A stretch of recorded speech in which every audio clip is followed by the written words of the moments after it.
Get ready. I mean, get ready, ready, ready, ready. It's time to motivate, inspire, transform. Head toward your future. Reach for the stars. Genesis of change begins from within. When you learn to lead, everyone wins. It's intentional leadership.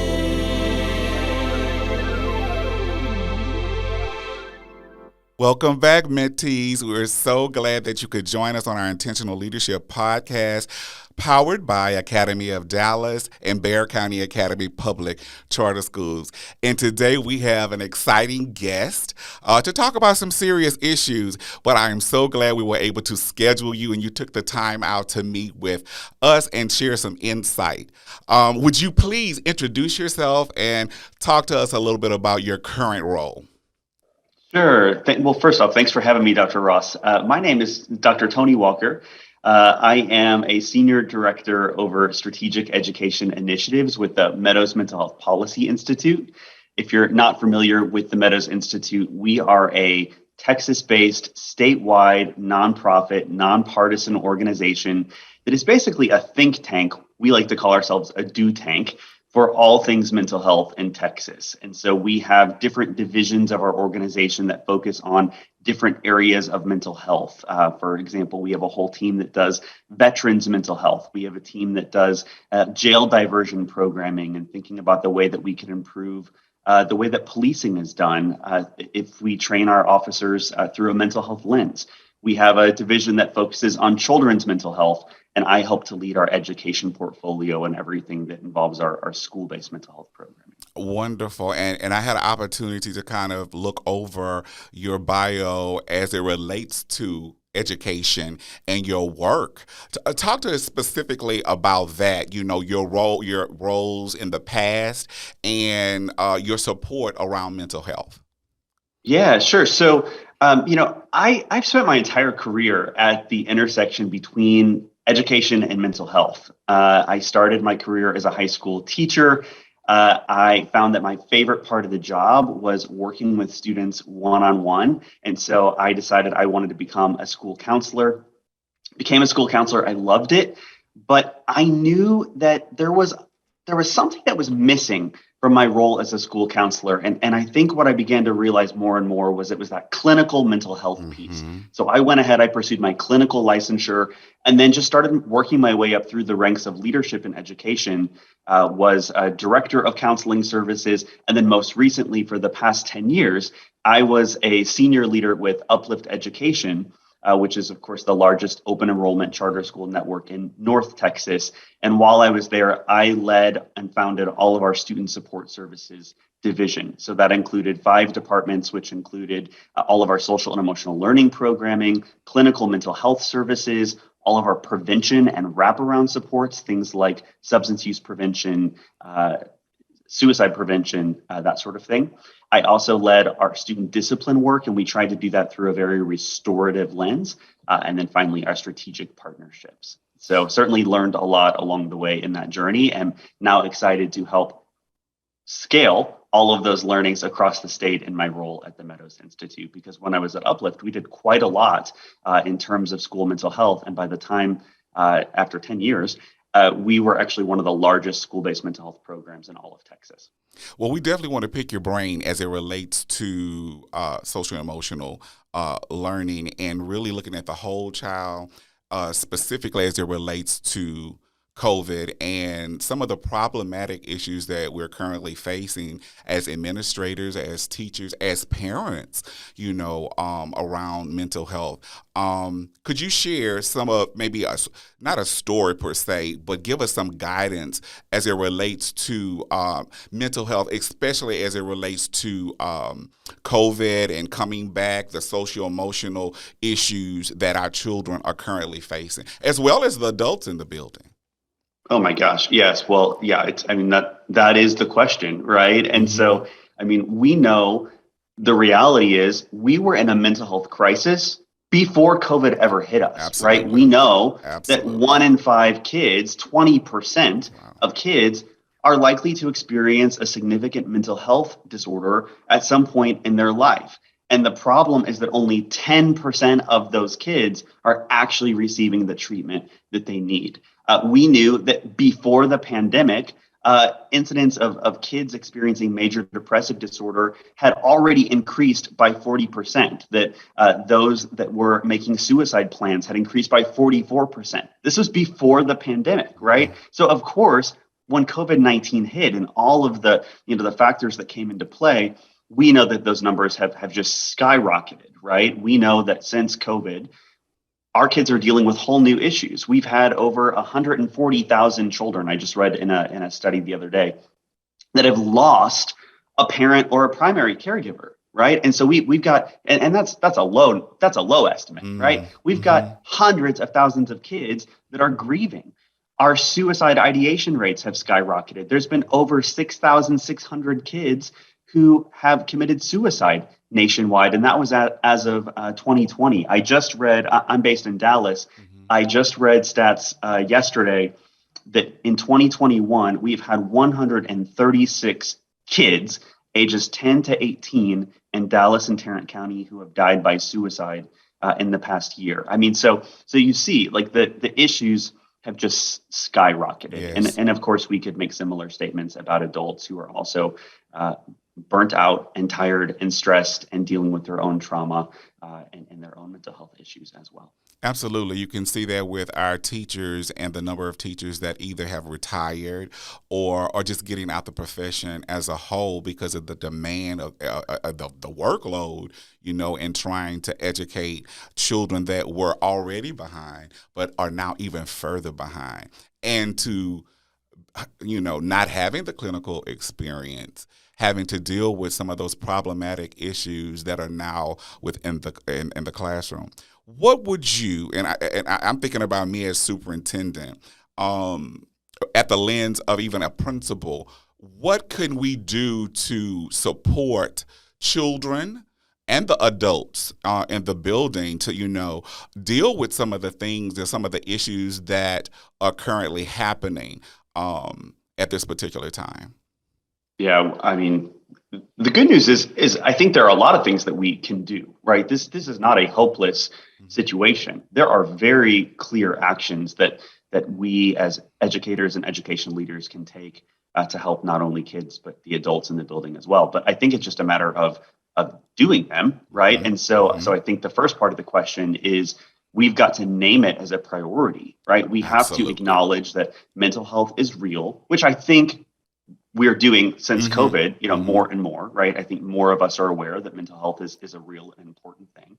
But that's number one. Number two, then we've got to actually follow through after we've named that it's important, right? So we've got to invest in that. And sometimes that means change. From the district level, I think that means allocating funding towards mental health programming and initiatives and staff. And there's a lot of different evidence-based ways that we know that we can do that we can build programs. There's certain positions that we can create. There's ways that we can build mental health infrastructure into our school systems. I'm happy to talk more about that if you'd like.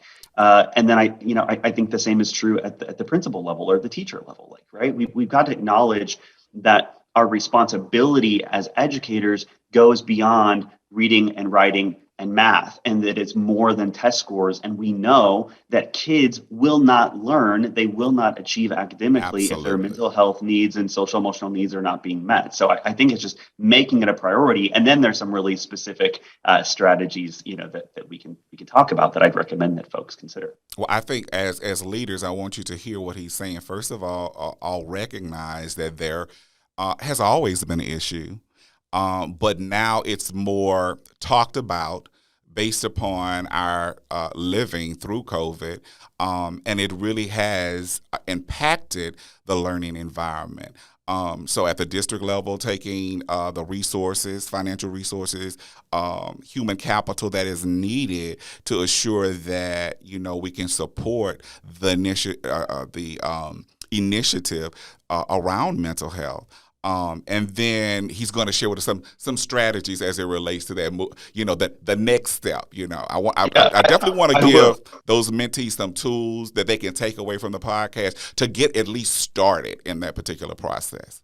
Yeah, I will. And before I do that, let me also just name something that I hope folks know, but I think is really important to call out, which is that so many kids, so many adults are struggling from mental health issues right now, but there are also some groups that are struggling more. And I think it's really important to name that, right? And so when we look at this data across subpopulations, there's some really interesting things that are sort of happening according to the research literature that I want educators to know. The first thing is, let's talk about our LGBTQ plus kids, right, who are significantly more at risk of some mental health factors, right? About 40% of the total youth homeless population, 40%, almost half, are LGBTQ. Right? Those are kids that have been rejected from their home environment and are needing to sort of find another place to live, right? That's number one. We know that they are 4 to 6 times more likely to commit suicide than their peers. Let's also talk about our Black children, who there's been a really interesting trend that's happened with suicidal ideation, where it used to be, if we went back in time 10 years ago, and you asked me about suicidal ideation frequency, I would have told you 10 years ago that Black children were actually less likely to commit suicide than their white peers. That has changed, and it's changed really rapidly. And so now we actually know that Black children are nearly twice as likely to die by suicide than white children. And that has really just changed over the past couple of years. So there's been a really alarming uptick there. So I think educators, need to know about that. Just as a preface. No. In terms of I think you're spot on as it relates to that, and to identify those populations that are, not targeted, but that are more likely to have challenges that affect more vulnerable. Right, most definitely, absolutely. Go ahead. Okay, so in terms of strategies, let's talk about it sort of in two lenses, right? So there's the kind of the district level strategy stuff, and then there's the school level stuff. So I think from the district level perspective, there's a couple of things that I would recommend. The first is I would ask questions. If I was working with a school district, one of my first questions would be, what is the infrastructure that you have around mental health systems? And one that I would recommend if a district is not currently operating it is MTSS, multi-tiered systems of support, right? So this is like the pyramid that has tier 1, tier 2, tier 3, with tier 1 being universal interventions, tier 2 typically being small group, tier 3 being those really intensive individual interventions. And a lot of times educators are really good at using that framework to think about academic interventions. We're not quite as good about thinking about it, the same framework for behavioral and mental health interventions, right? But we should. And so I would say if we don't have the infrastructure, we're not all speaking the same language, that's a problem. So I think strategy number one is let's think about MTSS, make sure that you have that in place, and make sure that we're really investing in the mental health components of that as well. That's number one. Number two, I would think about like very specific programs that could fall within that MTSS framework. So for example, does your district have clinical mental health counselors? Do you only have kind of this traditional school counselor role? If so, how much of their time are they actually spending doing counseling, right? Because in most districts, it's not very much. And so I would advocate, it would be a great investment of staff to have some mental health professionals. If that's not an option, good news. There's a lot of other opportunities out there. There is a statewide program in Texas called T-Chat, which is teletherapy. It's available free of charge to districts. Wow. And that is run through our medical schools region by region. And this is professional quality mental health services free of charge through teletherapy. It's a great program. Schools just have to know about it. They've got to sign up for it.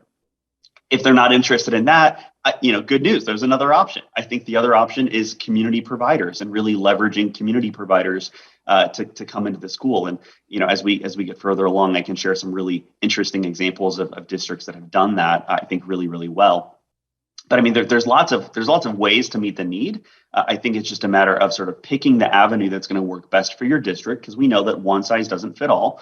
But then actually build out the programming to go down that path and make sure that the services are there to meet the needs. At the school level, I think it always starts with the principal and them naming that mental health is a priority.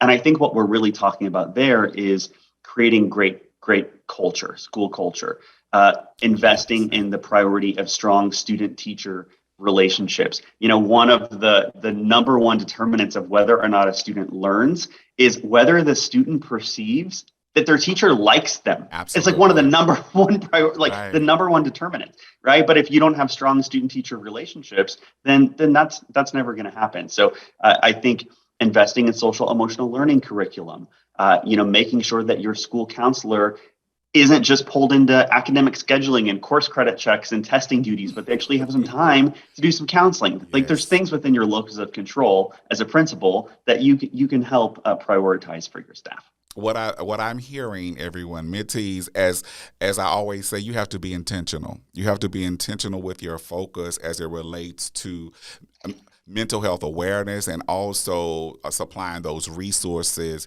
that are needed to support that initiative within the district, but also more specifically at the campus level, and providing the curriculum, but also the human resources that are needed. I really do appreciate you sharing various avenues, because as a leader of two charter school districts, funding is always, the thought process. And to know that there are avenues or resources out there that are free, especially being a smaller charter organization.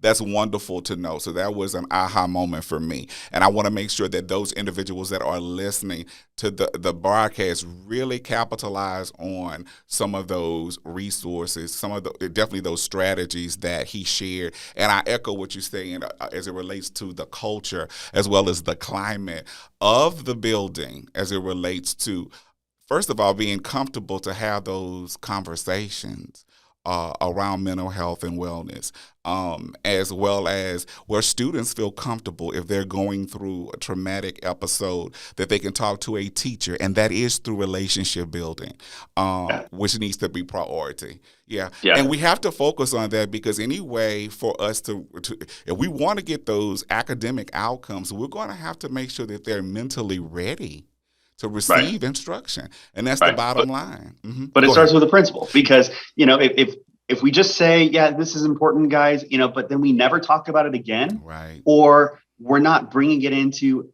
evaluation conversations or into classroom observations, then it's not really going to stick, right? And so I just think it's a matter of making sure that it becomes a part of everything that a school does. That social and emotional component should be built in. The really great thing is that there is no better place, in my opinion, to provide mental health care to kids than a school, because where else are kids literally 40 hours a week? You have so many eyes that can watch a kid. And so there's really no excuse. If anyone should catch a student who's suffering from a mental health issue, it should be school personnel, because we've got so many eyes on kids. We're literally watching them all day.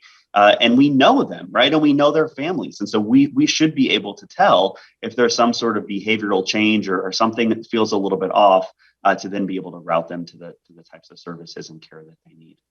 Well, I want you at this particular time, because there are 3 questions that I always ask at the end of the broadcast, but I want you to give some final thoughts surrounding mental health and awareness.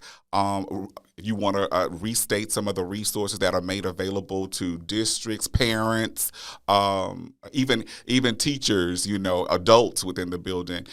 Please, at this time, share with our audience your thoughts.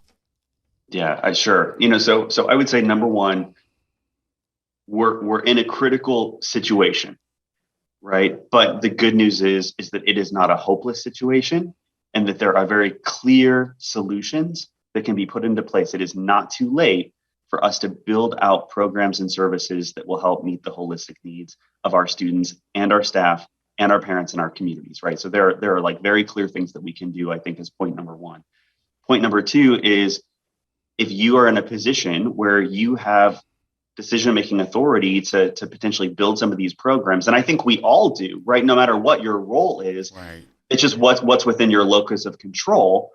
Then I mean, if you don't know where else to turn, call me, right? Look up the Meadows Mental Health Policy Institute. Calling. You will find my name, my contact info. Calling. Yes, call me, and I will point you in the right direction. But there are lots of other great resources that are out there as well. Some of which I've mentioned. There, you've got to start with this programmatic infrastructure piece. I'd recommend reading more about multi-tiered systems of support.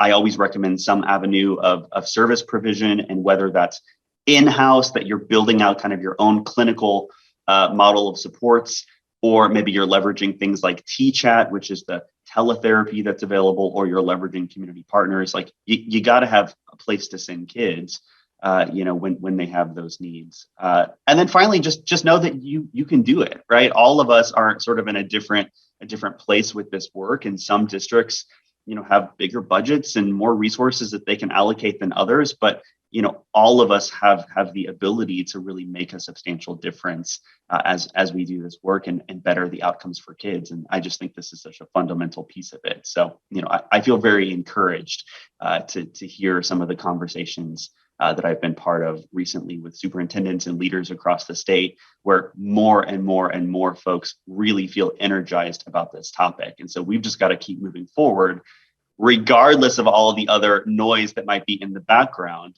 We've got to keep doing the right thing by kids. And I think this is just a fundamental piece of it. I really, really appreciate you taking the time out. I know you have a busy schedule, and, really enlightening our audience around mental health awareness and giving us some tools to get started with the work that we have to do. It is challenging, but we can do it. We definitely can do it, and we have to do it. We have to do it. So the final questions I have, there are three with you for you. The first one is, what motivates you? I think it's the need.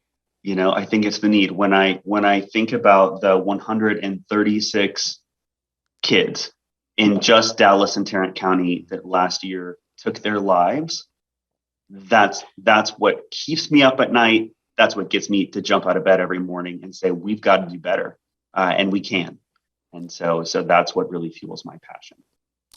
How do you inspire others? I think the way that all of us do, right, is just by trying to walk the walk, and I think it's the way that we sort of practice what we preach. And knowing that I am extremely privileged to have the opportunity to get to work statewide, to work with the Texas Education Agency and our ESCs and districts across the state.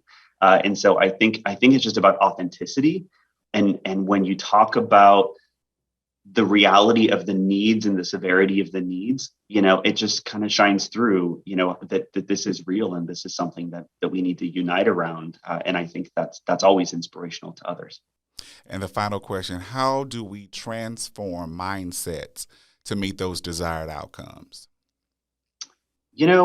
My approach to that is always just to sort of meet folks where they are, knowing that every district is different. Every district has different needs. Every population has different needs, and that's okay. We're not all trying to be cookie cutter. But I think really shifting mindset starts with first acknowledging where we are and what is the vision. Where do we want to go? What is the path that we're going to take to get there that makes the most sense? And grounding that in the reality of the present situation. So, some of the stats that I shared at the onset, that's the reality of our present situation. That's why we need to move forward. And it's just a matter of figuring out how we're going to get where we need to go. Well, I would like to thank you so much for participating in today's broadcast. This is a great opportunity for our leaders and our mentees to get a wealth of information to share with their teams around mental health and awareness, and focusing on doing the work that's necessary for assuring our students, staff, and those that we come in contact are successful in life. We want to thank Dr. Tony Walker for his time, and safe travels today. Thank you, Dr. Ross. Thank you so much for having me.